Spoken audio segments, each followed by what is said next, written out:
அது மட்டும் இல்ல, நான் வரும்போது நம்முடைய குழந்தைகள்லாம் இந்த பணியில காட்டுறாங்க.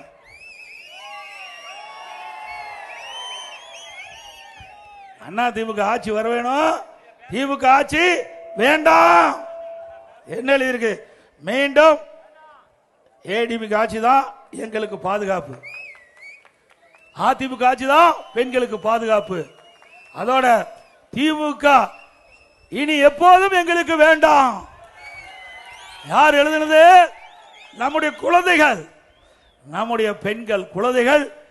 நான் ஹோட்டல் இருந்து கீழே வரும்போது அந்த போர்ட்டிகோவில் இருந்து இந்த பணியினை கொடுத்து, ஐயா இதை நாங்கள் உங்களுக்கு வழங்குகின்றோம், உங்கள் ஆட்சி நிச்சயமாக மலரும், மலர்கின்ற பொழுது எங்களை போல பெண்களுக்கு பாதுகாப்பு கொடுக்க வேண்டும் என்று இந்த பணியினை எங்கிட்ட கொடுத்திருக்கிறாங்க.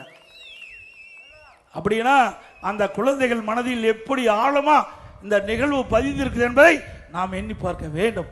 அப்படிப்பட்ட ஒரு கொடுமையான ஆட்சி தமிழகத்திலே நடந்து கொண்டிருக்கிறதை ஒவ்வொருவரும் எண்ணி பார்த்து வருகின்ற சட்டமன்ற பொதுத் தேர்தலில் அனைத்து இந்திய அண்ணா திராவிட முன்னேற்ற கழக தலைமையிலே அமைக்கப்பட்ட தேசிய ஜனநாயக கூட்டணிக்கு வாக்களித்து எங்களுடைய வேட்பாளரை வெற்றி பெற செய்யுங்கள்.